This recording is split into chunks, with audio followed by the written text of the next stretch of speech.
Alright guys, we're going to make a perfectly pure upside down cake. Now the first thing, you have to preheat your oven for 350 degrees Fahrenheit. You gotta take 9-inch round cake pan, you gotta spray it with non-stick cooking spray. You want to line a piece of parchment paper to fit the bottom of the pan, that way we're easy to release. Now to start with, for the pear base, we're going to put about 3 tablespoons of unsalted butter. You're going to put it into the microwave safe bowl, and you can see it, the butter is really softened almost. And now I'm going to put about a 1/3 cup of firmly packed light brown sugar. You're going to put this in the microwave for 30 seconds at a time. You gotta make sure to stir well until it dissolves. You can use a double boiler if desired. This is probably about 35 seconds or so on. Just get the sugar and the butter just melt. And now we're going to add about 3 tablespoons of Reserved Pear Juice. And you're just going to stir it.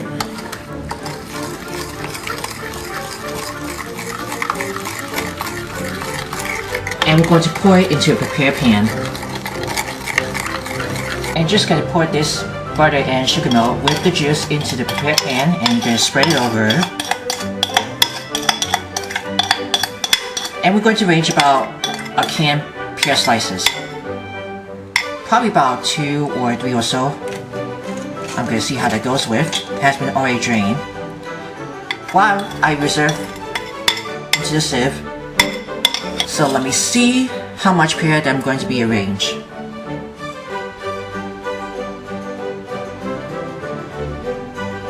I like to do a pinwheel with slices of pears, like I'm arranging all the way around, just like you're making a pineapple upside down cake. I'm just going to keep arranging all those pear slices. Just going to put that right over.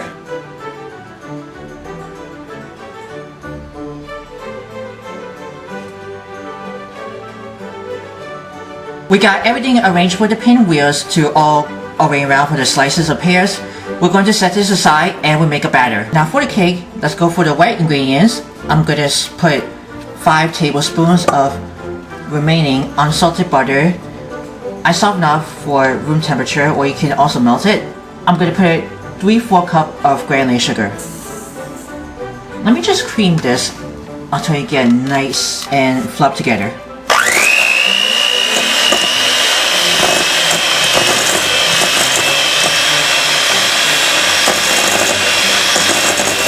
Just really light and fluffy. I'm going to add 2 large eggs, room temperature. I'm going to keep going. It's going to be nice and color.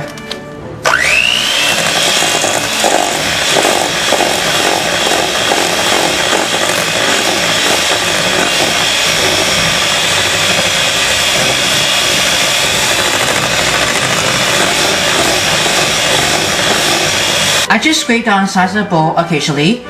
I'm going to also put 1 teaspoon of pear vanilla extract, and just going to keep beating that over.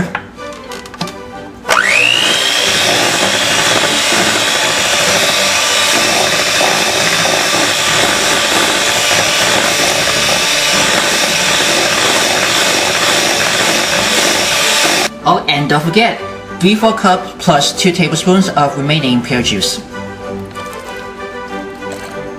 And let's go right here.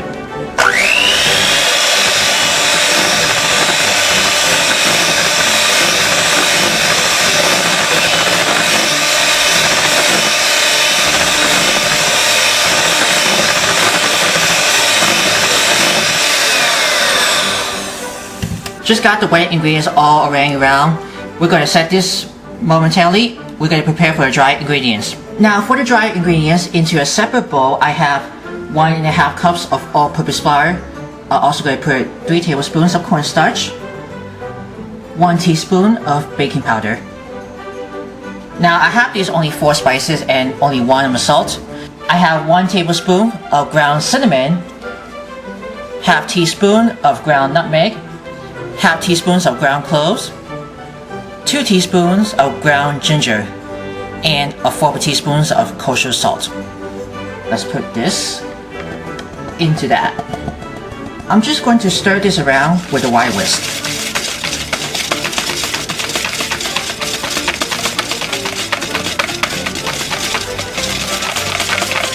Now you're just going to add the spice, flour mixture too.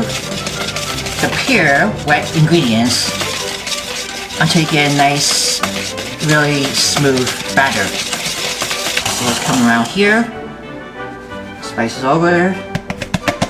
Let's get that smooth together.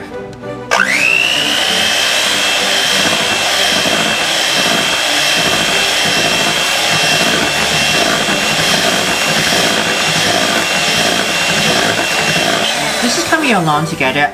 I just always scrape down the sides of the bowl occasionally and the bottom too. You can see that, just getting nice and smooth batter.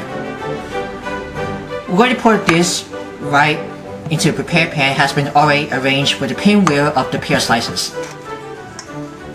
Pour that batter right over the pear.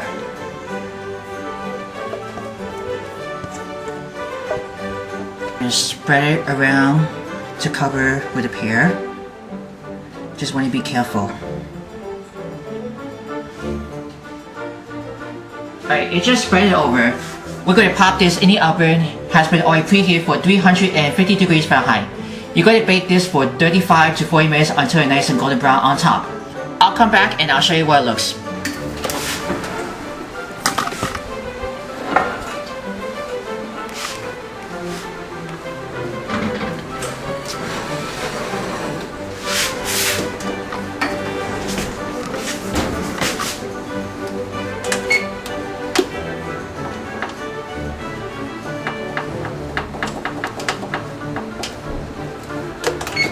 Here we are. After just been 35 to 40 minutes, I just took it out of the oven.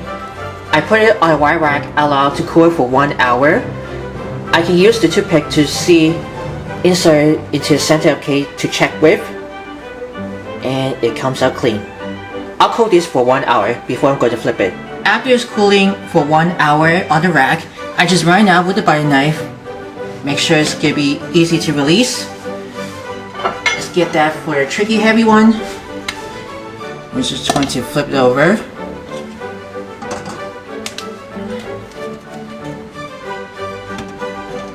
Get it, lift the pan up. Whoa, look at that. And peel off the parchment paper. This is what it looks like. How gorgeous for the pear. Oh, this one pear fell apart. I'm just gonna fix it. Alright, we have a perfectly pear upside down cake. If I have something, a whole bunch of leftover pears, just slices with the reserved juices, I would like to save that for later that day for on. If you're interested in more recipes, write down in the comments below if you want to say something. Make sure to always watch before sharings. Don't forget to give a big thumbs up for everyone. As always, enjoy. Are you a fan of our videos? Be sure to subscribe to Worldwide Campus News and Entertainment. Then ring the bell to see all notifications about the new videos and the latest video.